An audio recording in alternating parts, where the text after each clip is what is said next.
시간 이제 마지막 코너가 됐습니다. 뭐든지 이 마지막이 가장 즐겁기도 하고 또 마지막이 가장 아쉽기도 한 그런 시간이기도 하죠. 방금 전에 우리 그 젊은 작가님께서 그 엔터테인먼트, 테크놀로지적인 그런 세계에 대해서 말씀을 해주셨는데, 저는 어떻게 보면 그와 가장 상반된 정말 아날로그적인 그런 세계에 대해서 말씀을 좀 드려야 될 것 같습니다. 우리 그 아날로그적인 그런 세계라는 것은 여러분들 뭐 아시겠지만 자연에서 나오는 그런 색을 뜻하는 말이겠죠. 우리가 자연에 있는 색들을 보면 정말 천연의 색, 그 자연이란 그 말 단어 그 뜻에서 나오는 그 색인데, 자연에 있는 우리 자연 식물을 가지고 염색을 하는 것이 천연 염색인데, 자연에 있는 그 식물들을 잘라서 물을 들여보면 무슨 색이 나오는지 아십니까? 거의 뭐 예를 들자면 뭐 식물의 종류가 한 100가지라고 본다면 한 80가지, 한 80%가 아무거나 잘라서 염색을 해보면 거의가 노란색 계통이 나옵니다. 그런데 지금 앞에 화면에 보시면은 그 람자라고 하는 쪽람이라고 하는 한문을 저희가 이제 띄워드렸는데, 우리 천연의 빛깔, 자연의 빛깔 중에서 꽃 중에 꽃이라고도 할 수 있고, 색 중에서 저희 자연의 색 중에서 가장 왕이라고 얘기할 수 있는 그런 색이 있습니다. 바로 이제 여러분들 많이 들어보셔서 아시겠지만 쪽빛 바다, 쪽빛 하늘 얘기 많이 들어보셨죠? 그 쪽빛이라는 색이 어떤 색인지 정확히 아시는 분 계세요? 제가 이렇게 앞에 글씨를 써놨는데 잘 모르시겠습니까? 그 예전에 그 우리 지금 염색을 하면서 성인들 대상으로 이 쪽빛을 여쭤보면 늘 흔하게 쪽빛 바다, 쪽빛 하늘 얘기는 참 많이 해요. 근데 쪽빛이 정확하게 무슨 색이냐라고 여쭤보면 정확히 하시는 분이 거의 한두 분밖에 안 계세요. 앞에 보시다시피 쪽남이라고 이렇게 옥편에도 보면 나와 있는데, 정확한 색깔은 남색을 총칭합니다. 그런데 사실은 우리 그 연한 에메랄드 빛인 옥색에서부터 아주 진한 남색까지를 전체적으로 쪽빛이라 그래도 틀린 말은 아니에요. 근데 이제 단지 학교에서 시험 시간에 쪽빛은 무슨 색입니까? 그럼 파란색 이러면 틀린 거라는 얘기죠. 남색이라고 얘기를 해야 정확한 색이라고 얘기를 할 수가 있습니다. 그런데 이 자연의 색 중에서 남색이 나오는 건 유일하게 이 쪽이라는 데에서밖에 안 나와요. 그럼 쪽이 뭐냐 하면 쪽풀이에요. 쪽풀이라는 것이 있는데 1년생 풀입니다.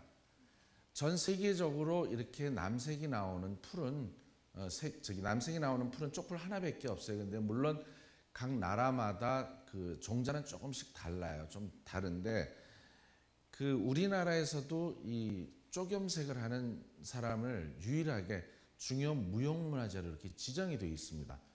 뭐 다른 거 뭐 봉숭아 물들이고 뭐 황토 물들이고 뭐 이런 거는 인간문화재 없어요. 왜?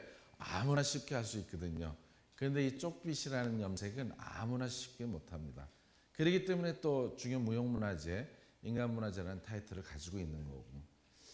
그러면 이렇게 인간문화재라는 타이틀을 주어진 이유는 이 염색 방법을 후대까지 길이길이 좀 이어나가야 한다는 그런 전승적인 그런 개념이 좀 많이 내포가 되어 있습니다. 이 쪽이라는 거가 참 너무나 재밌는 식물인데, 우리가 일반적인 뭐 아까 뭐 봉숭아 같은 거는 그냥 이렇게 쪄서 뭐 백반 넣어서 물들이면 물들죠. 또 뭐 황토 같은 거 물에 풀어서 염색하면 물이 들곤 하죠. 그런데 이 쪽이라는 거는 보통 일반적인 천연 염색은 대체적으로 이제 끓여서 염색을 하는 것이 일반적인 방법입니다. 근데 이 쪽이라는 것은 발효를 시켜야지만 염색이 되는 그런 염색이에요. 그럼 이 발효를 시켜야 된다는 의미는 뭐냐 하면, 우리가 일반적으로 그 발효식품이 여러 가지가 많죠. 뭐 된장, 청국장, 뭐 야구르트, 치즈. 근데 그런 것들이 상당히 냄새가 고약합니다. 우리 한국 사람들은 정서에 맞기 때문에 굉장히 냄새도 좋고 맛있고 좋아하죠. 여러분들 이제 성인들이니까 아마 와인바에들 많이 가실 거예요. 그럼 와인 드시면은 안주로 주로 치즈를 많이 주문을 해서 이렇게 안주로 먹습니다. 근데 치즈 중에서도 제일 비싼 치즈가 어떠냐면 제일 냄새가 많이 나요. 꼬랑내도 많이 나고 먹기가 굉장히 좀 역해요. 그런데 가장 비싸고 가장 영양도 많고 그래요. 우리가 그냥 일반 뭐 이렇게 네모난 슬라이스 치즈 그냥 쭉쭉 찢어서 애나 어른이나 다들 쉽게 잘 먹죠. 그런 거는 우리가 뭐 정확하게 그렇게 얘기하는 건 아니지만 정말 좋은 치즈는 정말 냄새가 고약한 그런 것들이라고 할 수 있죠. 그렇게 발효식품들이 대체적으로 그래요. 근데 이 쪽이라는 것도 그냥 염색을 하는 것이 아니라 발효를 시켜서 염색을 합니다. 그럼 발효를 시키다 보면 이 염료 안에서 냄새가 굉장히 고약해요. 어떤 냄새가 나냐면 화장실 냄새, 아니면 시궁창 냄새, 뭐 발꼬락내, 뭐 하여튼 악취는 다 모아놓은 것 같은 그런 냄새가 나요. 그런데 우리가 발효식품들도 그 냄새는 고약하지만 우리 외국인들은 사실 그런 우리 한국의 전통 그 발효식품 잘 못 먹잖아요. 근데 그런 발효식품들이 건강에 좋듯이 마찬가지로 이 쪽이라는 염료도 발효를 시켜서 염색을 하게 되면 우리 건강에 굉장히 좋습니다. 근데 의학적인 기능들이 있는데 물론 천연 염색은 대체적으로 항균, 방충 기능들이 다 있습니다. 근데 이 쪽이라는 건 유난히 그 항균 기능이 굉장히 뛰어나요. 방충 기능도 굉장히 뛰어나고. 근데 이 염료는 어디에 좋으냐면 피부 질환에 굉장히 좋아요. 근데 피부 질환이라고 하면 대표적으로 우리가 아토피를 들 수가 있죠. 우리 젊은 분들 여드름 많이 나죠. 어머니들 보면 주부 습진도 많이 생기고 그러죠.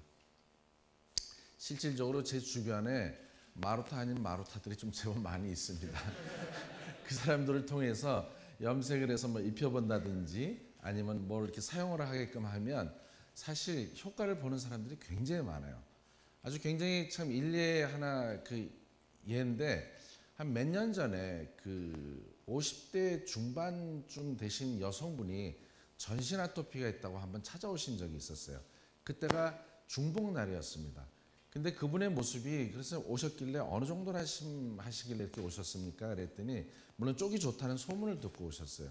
근데 오셨는데 보니까 중복날인데 8월 한 초순경쯤이에요. 긴 브라우스에 목에 스카프까지 탁 두르시고 그러고 왔는데 무슨 낮술을 먹은 줄 알았어요. 얼굴이 벌게 갖고 오셨는데 그래서 얼마나 이분이 고통스러우면 그 나이까지 시집은 뭐 꿈도 못 꾸고 결혼이라는 건 꿈도 못 꾸고 그래서 어쨌든 뭐 염색을 좀 해서 드리겠습니다 하고 타올 크기의 그런 원단을 한 5장 받아놓고 물론 그 염색 받아가기 전에 우선 뭐 천연 쪽으로 만든 천연 비누하고 뭐 여기저기 굴러다니는 손수건이 몇 개 있길래 그걸 한 2-3장 해서 이제 임신이지만 가서 한번 써보십시오 하고 보냈어요. 그리고 한 20여 일 정도 지나서 염색이 다 끝났길래 오셨어요. 근데 그때 모습을 사실 까맣게 잊어버렸습니다. 제가 뭐 거기에 이렇게 깊이 있게 그분을 기억할 이유도 없는 것이고. 그래서 이제 염색된 걸 전해드리면서 참 그때 써보신 거 좀 어떻습니까? 그랬더니 선생님 저 보면 모르시겠어요? 그러는 거에서 왜요? 그랬더니 저 보세요 그랬는데 반팔에 뭐 스카프는 뭐 저리 날아가고 없고 반팔에 뽀얀 피부미인이 돼갖고 오셨어요. 그걸 보는 순간에 아니 그냥 그 비누와 그냥 손수건 몇 장을 어떻게 쓰셨길래 그랬습니까? 그랬더니 주무실 때 얼굴에 덮고 자고 바닥에 한 장은 깔고 자고 이랬다는 거예요. 그래서 아니 그것만 했는데도 이렇게 효과가 있습니까? 그랬더니 그랬다는 거예요. 그 얘기를 듣는 순간 온몸에 소름이 다 끼치는 거예요. 그래서 이 사람은 너무나 이게 같이 잘 맞았던 거죠. 그래서 제가 가끔 이런 강의를 한다든가 우리 학생들 가르칠 때 이 얘기를 가끔 예를 드는데 너무 안타까운 게 요새 그 성형외과 가면 비포 애프터 사진 찍죠. 그걸 안 찍어놓은 게 너무 억울한 거예요. 그래서 좀 비포 사진도 좀 찍어놓고 눈 가리고 그다음에 애프터를 좀 해놓으면 여러분들이 보시면 더 정확하게 피부에 와닿았을 텐데 그런 것들이 너무너무 아쉬워요. 그래서 그 쪽이라는 것이 항균과 방충 기능이 굉장히 뛰어납니다. 우리가 그 역사적으로도 보면 무덤에 이렇게 17세기 때 출토복식이 나와요. 출토복식이 나오는데 이것도 쪽으로 염색이 된 그런 옷이 이렇게 무덤에서 나왔습니다. 17세기 때인데 이분이 1500년대에서 1600년대 그때 이제 생존해 계셨던 분인데 이영애라는 그런 장군의 옷이었는데 지금 그게 꼭 그래서 그랬는지 어쨌는지는 잘 모르겠는데 실제로 이거를 보면 쪽으로 염색되어 있는 부분들은 뭐 어디 벌레가 먹었다든지 뭐 헐었다든지 이런 부분이 전혀 없어요. 옆에 그냥 조금 이렇게 줄가 있는 거는 땅 속에 있으면서 황토가 이렇게 좀 묻은 거 그런 정도라는 거죠. 그런데 그 소매 부분에는 다른 걸로 염색되어 있는 데는 헐고 뭐 찢어지고 이런 상황이 벌어진 거죠. 그래서 저는 꼭 여기다 이렇게 대비시키는 건 아니지만 이 쪽으로 염색을 했기 때문에 이렇게 항균 기능이 뛰어나지 않을까, 방충 기능도 뛰어나지 않았을까 이런 생각을 많이 해요. 저도 뭐 청바지를 좀 입고 있습니다만은 여러분들이 청바지를 많이 입고 있는데 실제로 이 청바지를 예전에 그 쪽으로 염색을 했다라는 그런 기록이 나옵니다. 근데 저도 그 기록처를 좀 정확히는 예전에 본 기록이라 그 리바이스사에서 쪽으로 염색했다는 그런 기록이 나와요. 그래서 우리가 영어 학명으로는 우리가 인디고 블루라고 하는데 이게 인도가 원래 원산지라고 합니다. 그래서 실제 지금도 인도에서는 쪽으로 염색을 한 것들이 지금 제품으로 청바지가 지금 나오고 있고요. 그래서 그 쪽이라는 식물이 오늘 뭐 간단하게 말씀을 드리고 잠시 이제 어떤 건지 한번 시연도 좀 보여드리려고 하는데 어차피 끝나는 시간이기 때문에 한번 여러분들한테 어떻게 염색이 되는 거고 어떻게 되는 건지 좀 한번 보여드리려고 해요. 그냥 일반적인 것 같으면 염색이라고 하면 그냥 물속에 담가서 그냥 적셔서 꺼내면 염색이 되는 것이 아니고 이 염색은 참 희한한 것이 산화와 환원과 또 산화를 거치면서 염색이 되는 그런 아주 독특한 그런 과정이 있어요. 그래서 좀 이따 염색을 해보면 여러분들이 참 너무나 신기한 그런 우리 이제 유치원 아이들 모아놓고 하면 선생님이 지금 여러분들하고 이제 요술을 부려요 하고 얘기를 하면 참 재미있어요. 오늘도 어른들을 놔두고 제가 한번 요술 시범을 한번 보여드리겠습니다. 잠시 좀 가져와 주실래요?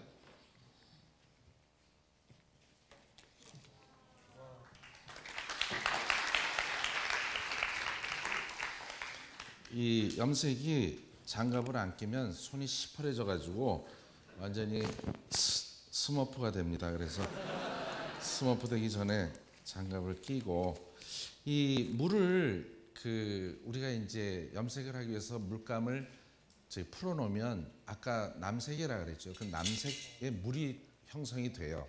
그런데 이게 발효라는 그런 과정을 거치면 물 빛깔이 어떻게 변하냐면은 배추 빛깔로 변해요. 그럼 물 상태는 표면은 지금 상당한 남색인데 이 물속은 지금 배추 빛깔로 지금 변해져 있습니다. 그래서 이 배추 빛깔로 안 변하면 염색이 절대 되지가 않아요. 그래서 이거를 자 하얀 손수건 천인데 얘를 물속에 넣어서 이제 유치원 아이들하고 할 때는 이래요. 자 선생님이 여기다 넣고 주물주물 이렇게 주물릅니다. 그러면은 한 10초 정도 한번 주물러 보겠습니다. 자 그렇게 해서 여기서 꼭 짜면 자 여러분 이게 무슨 색이죠? 여러분들은 지금 유치원생이에요. 자 이게 무슨 색이죠? 초록색이죠? 자 수리 마수리 파랗게 변해라 이렇게 하고 제가 이제 요술을 아이들한테 요술을 부리기 시작을 해요. 그럼 이게 공기 중에 이 산화가 되면서 점점 파랗게 변하기 시작을 합니다. 조금씩 파래지죠? 사실은 이제 그 햇빛을 보면서 하면 더 빨리 산화가 되는데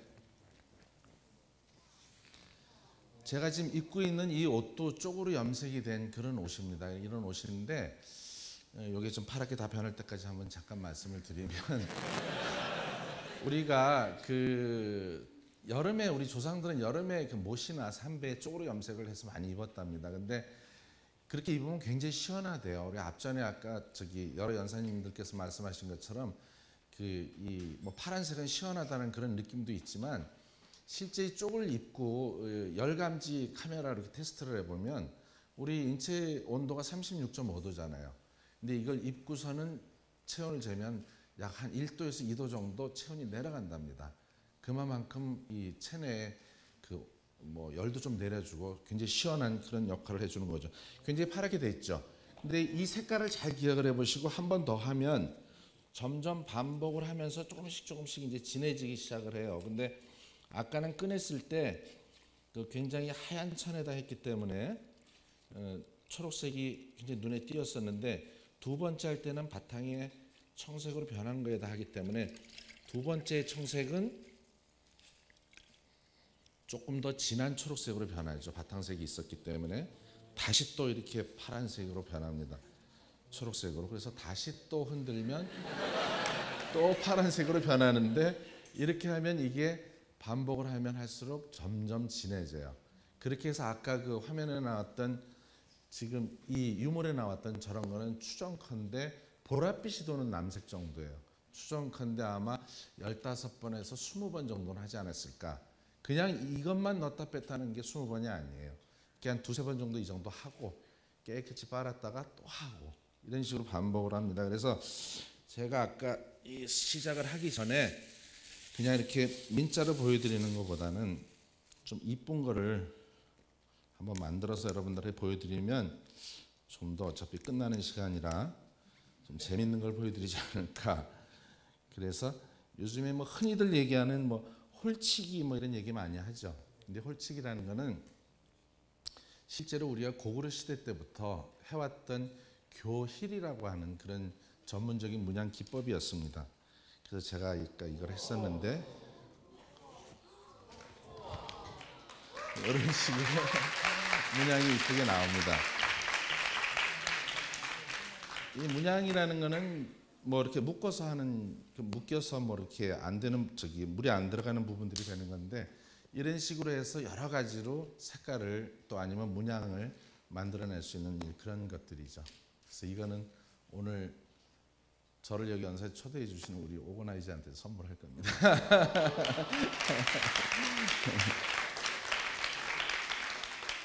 자, 이제 뭐 마무리를 하면요, 우리가 그 자연에서 나오는 색 중에서 유일하게 쪽빛이다. 이건 사실 교육적인 차원으로서도 굉장히 저학년에서부터 고학년까지 일반인들한테까지도 말씀을 많이 드리는 부분인데 자연에서 나오는 색 중에서 유일하게 나오는 색은 쪽이라는 이 쪽풀에서 나오는 잎사귀에서 나오는 겁니다. 이거 하나밖에 없다라는 거.